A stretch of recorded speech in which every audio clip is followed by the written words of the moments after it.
Bom dia, companheiros, Jamaicas do Fone, Jamaicas Nilo no Facebook, mais uma vez com os senhores. Tô meio dodói, tô meio cansado. Hoje eu gostaria de conversar com os senhores um pouquinho sobre o surgimento do negro no Brasil. Até para voltar um pouquinho antes disso, no Brasil, o período do negro escravo no Brasil e depois da sua libertação, até chegarmos à tal das cotas escolares. Vamos lá.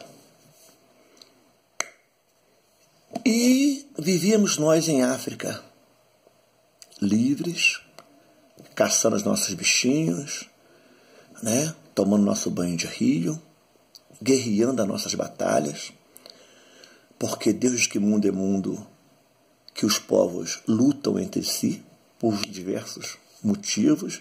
Deus não há simples mulher, até grandes áreas de terra, pequenas áreas de terra, pequenas fontes, grandes rios, né? E estávamos lá, brigando, travando a nossa batalha, comendo a nossa fruta, no nosso paraíso, que aquilo era o nosso paraíso. Quando o Papa Nicolau V autorizou que a Igreja Católica entrasse na África, levando a palavra de Deus. O homem branco já rodeava por lá. Desde sempre, o homem branco rodeou por lá, esteve, fez, aconteceu, nos roubou várias coisas, mas não tinha peso. Nós éramos tão ricos que o que o homem branco roubava não tinha peso. Até hoje somos saqueados e roubados e dá para viver. Com a das cruzadas na África, adoro falar em África, a Igreja Católica impôs a religião cristã também na África, como estava fazendo em toda a parte do mundo. Todos nós já assistimos filmes de cruzadas. Tá bacana aquele filme de cruzada? Castelo, capa, espada, aquele escudo com a cruz no meio. Mas nós assistimos, mas nós não temos o entendimento do filme. Eu assisti muito filme de cruzada. Deus do céu, como eu assisti. Rede Globo de tarde, a TV Lixo lá, a TV Globo. Passava muito aquilo de tarde. Eu achava bonito a cruzada, porque eu não tinha entendimento do que era uma cruzada. Os anos foram passando e eu abandonei os livros, saí da escola, só tenho a 5ª série, eu saí da escola e comecei a me ater muito a livro. Eu larguei o banco da escola, mas não larguei a busca do conhecimento. Então eu comecei a fuçar nos livros, buscando e tomei conhecimento do que era uma cruzada. Eram os soldados romanos, né? E de outros países também incorporando o exército romano, que chegavam em um determinado país, um determinado império, mandavam um emissário dizer o seguinte: se o senhor não aceitar Cristo, como não aceitar a Igreja Romana, não era Cristo, não aceitar a Igreja Romana como representante legal de Cristo na Terra, nós vamos roubar, matar e destruir. Não era essa a fala. A fala era: vamos nos apossar de tudo que você tem.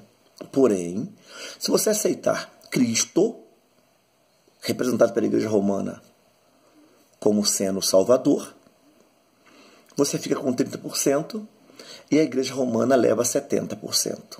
Você continua rei, do teu jeitinho, tudo certinho, mas a Igreja Romana que é a soberana.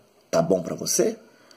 Quem se atrevesse a falar não tinha o seu país pilhado, queimado, a sua tropa de soldados toda aniquilada, porque o exército romano era, meu Deus amado, chegavam a 400 mil homens. Era terrível. E eles, para fazer guerra, precisavam de muito alimento, precisavam de gado, precisavam de tudo. Então você vai matando e vai pegando os gados, vai pegando as armas, vai estrupando as mulheres, você vai engravidando as mulheres aí de filho romano por onde você passar. Guerras são guerras. Vivíamos já em África a nossa guerra interior. Quando você trava uma guerra, já falei, você perde coisas, ganha coisas. Então, muitos de nós, de fato, já éramos escravos de outros irmãos africanos, porque perdemos guerra. E quando você perde a guerra, você é escravizado pelo vencedor daquela batalha, que se aposta de tudo que é seu. A Igreja Católica chegou com seu homem branco lá, levando o cristianismo, levando a palavra de Deus, nos envolveu com isso e nos trouxe para cá. Tá?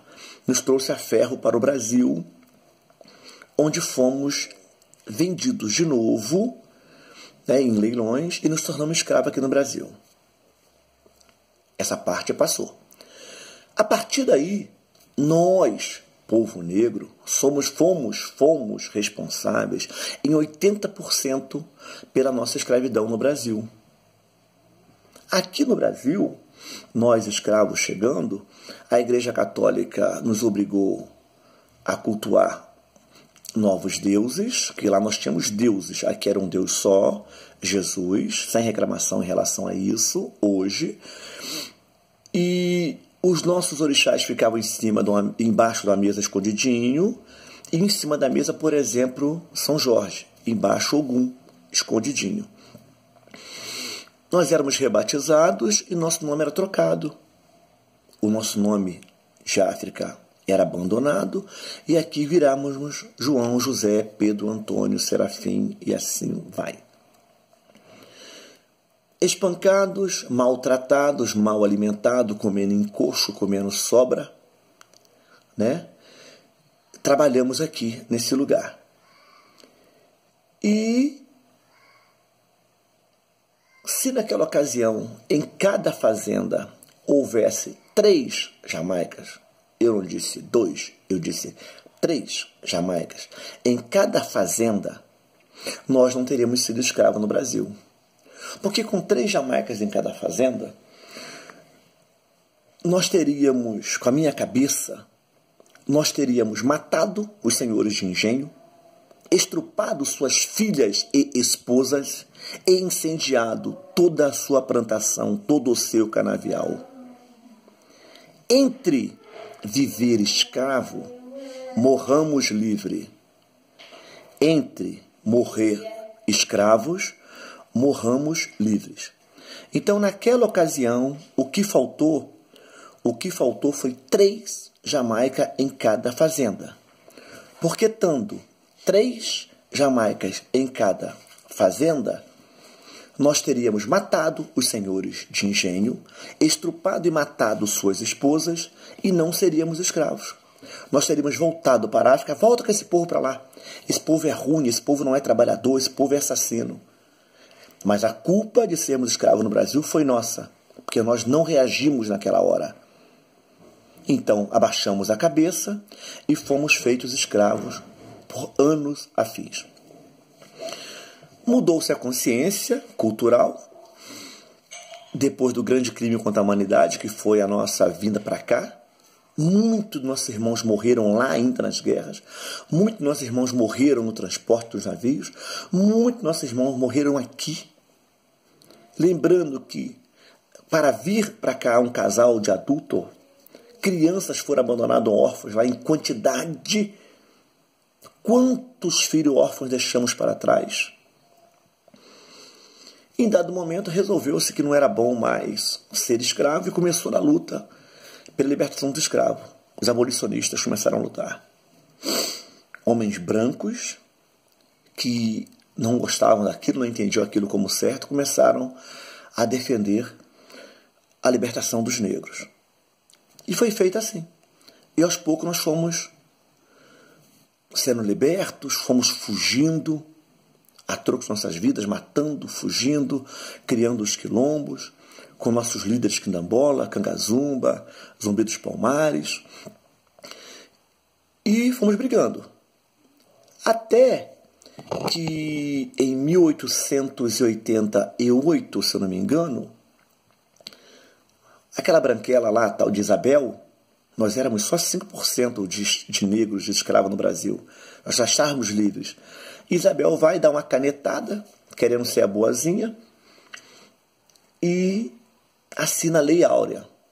É importante lembrar que Isabel era amante de um negro chamado Malaquias. A princesa Isabel, a Branquela, ela tinha um assunto com o negro Malaquia, tá bom? Não podemos esquecer essa parte da história. Isabel assina e estamos libertos, nós negros, porque não era bom mais para o Brasil ter negros escravos. Quem vem substituir o homem negro? Vem substituir o negro, o italiano. E outras pessoas de outros países foram chamadas para vir trabalhar aqui. Enquanto nós, negros escravos, éramos no Brasil, nós éramos acorrentados, espancados e maltratados para produzir. Com a chegada do estrangeiro, não vou falar de onde vieram, porque não tem que marcar nada, do estrangeiro, eles vieram para cá, ganharam terras, ganharam casa, ganharam salários. Se tornaram sócios dos fazendeiros. Você vai explorar essa área de terra e tudo que você produzir aqui, nós vamos produzir a terça. 1/3 é seu e 2/3 é meu. Tá bom para você? Tá ótimo, tá excelente. Olha, mas não poderiam ter feito isso com o negro antes, né? Com o negro tinha que fazer toda aquela barbárie que foi feita.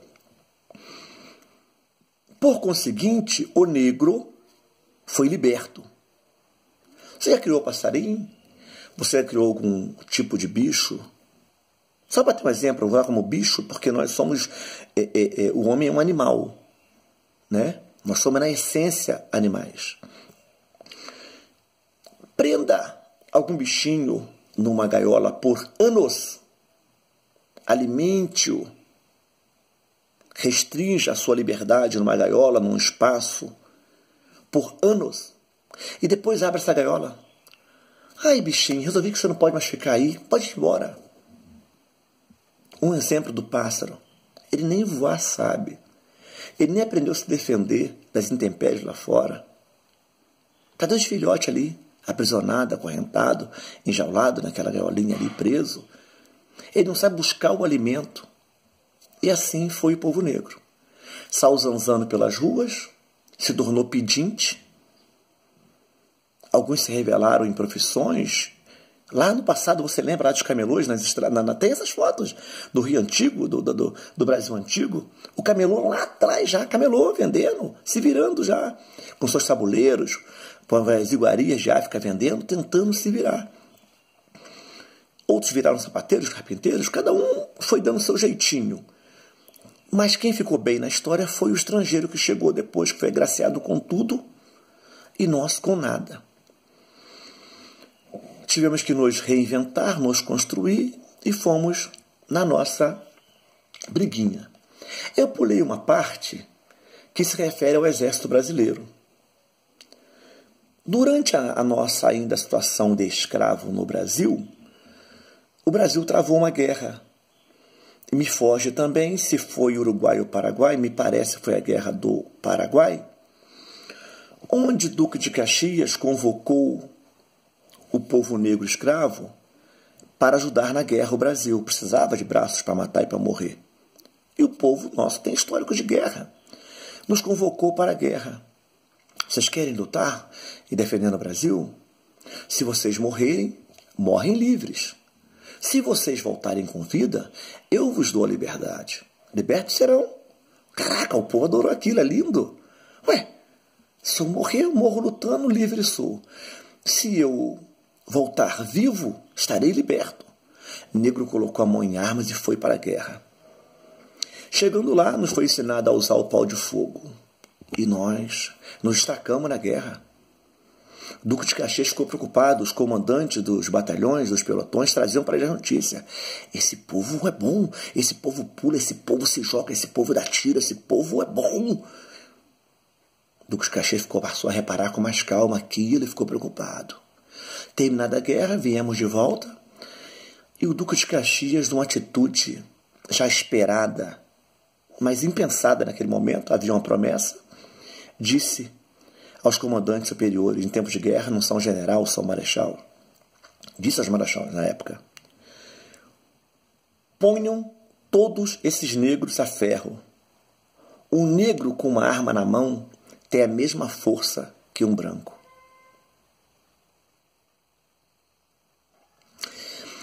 E lá voltamos a ferros porque lutamos em defesa do Brasil.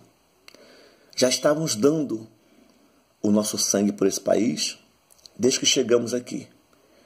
Porque o índio é o real dono da terra. Quem tem a escritura da terra Brasilis é o povo indígena, que eram lá no passado 5 milhões e hoje estão reduzidos no total no Brasil. Creio que não tenha 800 mil índios, não. Bem espalhado, bem sofrido. Foi feito um genocídio indígena aqui no Brasil durante esses anos. Até hoje esse povo não teve a sua real condição reconhecida. Toda a terra que nós pisamos em cima, que nós temos escritura hoje e falamos que é nossa, nunca foi e jamais será nossa. É do índio. Nós, o povo negro, somos o alicerce dessa nação.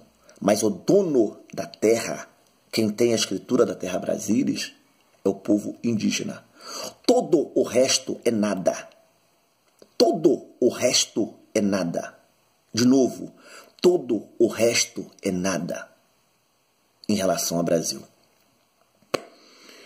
Fomos libertos, fomos salvos, aí que estávamos, né? Libertos, fomos salvos, fomos libertos, fomos vagar pelas ruas, pedintes, vendendo e sendo usado como mão de obra barata em algumas situações. E sem ter as condições, sem ter as oportunidades adequadas. Lá, naquele período em que não foi permitido por Duque de Caxias, homens negros que lutaram na guerra, receber a liberdade, ali foi nos sentenciado a nossa derrota em relação às Forças Armadas. Se hoje nós não temos representação nas Forças Armadas, nos níveis superiores, nos cargos superiores, na hierarquia top das Forças Armadas, é porque o senhor Duque de Caxias providenciou isso lá atrás. Vai numa MAN, vai numa AFA, a MAN, Academia das Agulhas Negras, né, que representa o Exército, que forma os oficiais, a AFA, que forma os oficiais da aeronáutica. Em relação à escola naval, eu não sei se é escola ou se é o colégio naval, não sei qual que forma os superiores, perdão. Mas em relação à academia também da Marinha. Dê uma olhadinha, busca essa história, vai no Google. Dá para saber quanto nós somos nas Forças Armadas, ocupando patentes superiores. Porque não foi negado isso lá atrás. E estamos fazendo essa briga há anos, pelo estudo, pelo direito, pelo estudo, pela terra, Áreas nossas, que desde sempre nos foi nossa quilombola, nos foi tomada. Aqui no Rio de Janeiro, o senhor Eike Batista, esse vagabundo, ladrão sem vergonha, esse larápio, nos tomou uma área aqui no Rio de Janeiro e estamos perdendo há anos. Passou-se o tempo e resolveram fazer o tal da cota do negro. Foram criados a cota do negro, para termos direito a frequentar a faculdade. Quem criou a cota do negro para ter direito à faculdade é porque percebeu que nós não tínhamos direito ao mesmo estudo que o branco tinha. Nós tínhamos acesso ao mesmo estudo. E na hora de disputar uma vaga na faculdade, ficava muito difícil. Então foi criada as cotas. Muita gente bateu contra, muita gente bateu a favor. Dentre os que bateram contra está o meu candidato, o Bolsonaro. Eu sendo militar da reserva, paraquedista militar, hoje eu votaria em Bolsonaro, porque só tem ele se vislumbrando no horizonte. Não tem mais ninguém. Hoje não tem ninguém. Se amanhã Deus abençoar e o juiz Sérgio Moro se tornar candidato, nem sei se é essa possibilidade, mas digamos assim, meu voto é dele. Se o general Mourão, que vai aposentar daqui a 5 meses, vier candidato, caraca, está eleito. Porque nós somos ansiosos de coisas melhores, de força para modificar esse país. Ainda no advento da cota racial, foi descoberto agora que várias pessoas não brancas estão se declarando brancas para utilizar da cota racial. Tá bom. As pessoas sempre vão dar um jeitinho, vão tentar alguma coisa.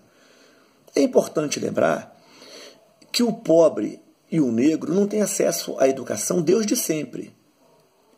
Você já passou na porta da UERJ, da Faculdade UERJ, aqui no Maracanã, no Rio de Janeiro? Passa na porta da UERJ, dá uma olhadinha na UERJ, por exemplo, e olha a quantidade de carro que tem naquela faculdade.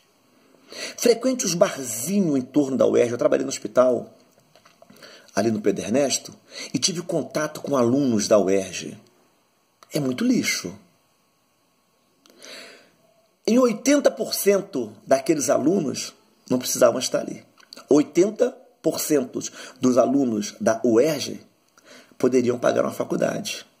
Mas cursaram Santo Inácio, cursaram São Marcos, cursaram GPI, cursaram isso, cursaram aquilo, cursaram um montão de escolas top que o dinheiro das suas famílias puderam lhe proporcionar e chegaram até ali. Beleza? Mas nós, negros e pobres, que é a questão da etnia e a questão social. O assunto é cota e junto vem o assunto social. Mesmo você não sendo negro, mas você não tendo a condição social, você tem direito a estar lá. Estudou escola pública, fez sua formação em escola pública, teria que estar lá. Mas você não está representado. Porque na tua escola não tem professor de química, de física, de geografia, de história, professor de nada. Na sua escola não tem professor de nada.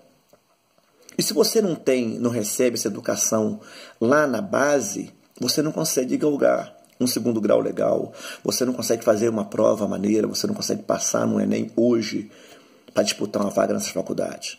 A sua média sempre é 430, 520.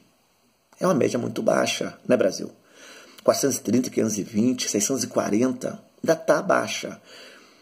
Mas se nós tivéssemos uma educação de qualidade, um incentivo à educação desde sempre,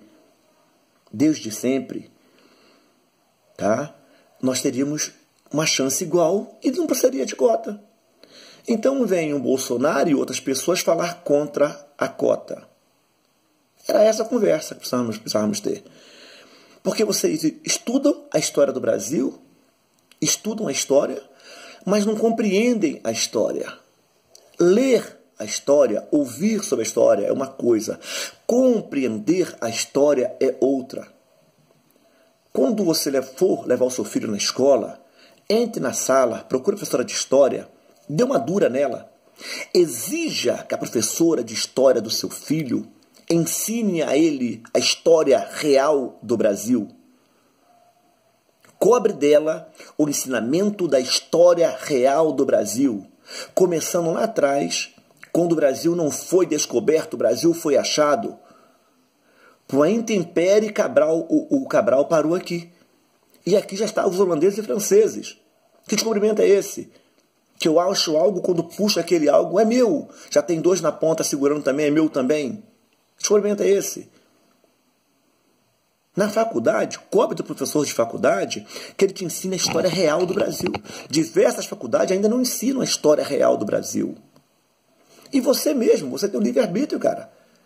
O arbítrio é teu. Eu estudo direito, mas vou fuçar a história real do Brasil. Eu faço teologia, mas vou buscar a história real do Brasil. A história real da humanidade, a história real de tudo. Não fique só com um lado, não. Isso aqui que eu te passei é um lado. Esqueça o meu lado. Vai fuçar agora o livro, me desmascare. Vai buscar o lado real que você acha. Tem que ter dois lados. Tudo tem dois lados. Olha aqui, olha que engraçado, olha. Dois lados, não é isso? Tudo tem dois lados. Engraçado, gostei disso agora. Dois lados. Então você tem que buscar o assunto. Não aceite imposição de cultura. Não aceite imposição de informação. Não aceite imposição de religião. Não aceite imposição de nada. Te mostrou algo, vá atrás. Busca a verdade sobre aquilo. E você, de repente, vai descobrir que existem outras verdades além da verdade. Entendeu? Outras verdades além da verdade. E dessa forma você vai ter um entendimento. Não vai formar conceito, não. Você vai ter um entendimento sobre a situação real do negro no Brasil, sobre a nossa vinda, a nossa chegada aqui, como foi feito isso, de que forma fomos tratados, e da nossa liberdade, né, da nossa euforia por Isabel, que era amante do negro Malaquia, e por que nós precisamos ainda da cota. Aí você terá esse entendimento. Tá bom? Qualquer dúvida, me aciona aí no Facebook, Jamaicas Nilo, me localiza no Messenger, vamos conversar. Eu sou homem de parla, eu não tenho mais força, estou dodói, estou com angina, está complicado, a visão está indo embora, não estou conseguindo mais fazer minhas leituras. Mas estamos ainda com parlar ainda temos ainda mais uns, 4 anos de vida, 2 anos ainda, dá para a gente parlar um pouquinho ainda. Eu gosto de parlar, eu sou homem do parla, vamos parlamento, vamos parlar, vamos conversar, né? E vamos conversar dentro daquele carinho, daquele respeito, vamos discutindo essas ideias e vamos criar um Brasil legal pra gente, começando, expulsando todos esses canalhas. Deixa eu pedir um negócio a você. Quando você for votar agora, né, para deputado federal, para senador, eu pediria que você não comparecesse lá, não votasse sem ninguém. Mas não vai adiantar, né? Você vai comparecer. Escolha o pior. Vote no seu vizinho, por favor. Vote no Pedro Cachaceiro. Vote no João da Pipoca. Não que o João da Pipoca seja o pior, mas diga o seguinte: não vote no cara qualificado. Essas pessoas que chegam com qualificações, formados, mesmo que essas pessoas sejam pastores e padres, esse tipo, então, pelo amor de Deus, não vote em religiosos. Eu sou evangélico. Não dá para servir a 2 senhores. É bíblico. Está aqui. Não tem como servir a 2 senhores. Não tem como você ser político e ser evangélico. A política tem um capeta lá dentro. E as pessoas sabem disso. Não vem que não tem, parceirinho. Para você ser eleito em cargos grandes, tu tem que fazer fechamento com o demônio. Você tem que fazer fechamentos poderosos. Tu tem que sentar com dinheiro. Nenhum empresário vai deixar você ser eleito no seu município, por exemplo, se você tem a visão de prejudicar o empreendimento futuro. Se a minha cabeça diz que quando eleito eu vou tirar aquela indústria química do meu município, esse empresário vai tramar, vai mandar emissários te trazendo dinheiro para ajudar na tua campanha, para tu esquecer a minha indústria. Se não foi feito isso, se você não ajudou, ele pode resolver isso mais barato. Ele te ofereceu 1 milhão para tu fechar com ele, você não aceitou, ele manda 50 mil, te mata e a vida segue. Porque ninguém está querendo perder nada.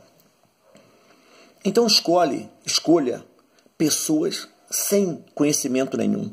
Porque até essa pessoa aprender a roubar já passou 4 anos. E nós teremos 4 anos de alento. O cara muito preparado, com 2 faculdades, com 3 faculdades, pós-graduação, MBA, PhD, TTT, já chega muito preparado. Já chega roubando desde de cara. Então vamos escolher, olha ao redor, vote no cara do seu bairro, vote no seu vizinho. Nós estamos indo muito longe, escolhendo pessoas qualificadas muito longe. Prepare o seu, faça grupos na sua comunidade, converse na sua comunidade, faça grupos, escolha uma pessoa ali, vamos somar com fulano, vamos crescer fulano, vamos ajudar, vamos orientar fulano para que seja o nosso candidato. No seu estado, tá? No seu município, no seu bairro, faça isso. Forme o candidato que você quer. Esses candidatos que estão lá roubando, esses caras, esses G10, esses Temer, essas pessoas não vieram de Marte não, gente. Essas pessoas são fruto do meio. Essas pessoas vieram de nós. Nós estamos lá roubando, representados por eles. Está na hora de parar. Mas as pessoas não vieram de Marte. É importante lembrar isso, tá? Então, na hora de votar, prepare o teu vizinho, prepare o teu amigo. Vamos preparar pessoas para chegar lá. Não vamos votar em quem está pronto, não, porque quem está pronto já sabe tudo. Tá bom?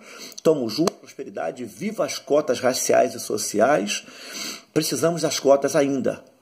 por mais 40 ou 50 anos, ainda vamos precisar da cota. Se for feita uma reforma educacional radical no Brasil. Com uma reforma radical no Brasil em relação à educação, a cota pode durar mais 50 anos. Se não for feita, aí você esquece, vai ser cota racial e social a vida toda. Prosperidade, tamo junto. Desculpe me ter alongado tanto tempo. Tamo juntos.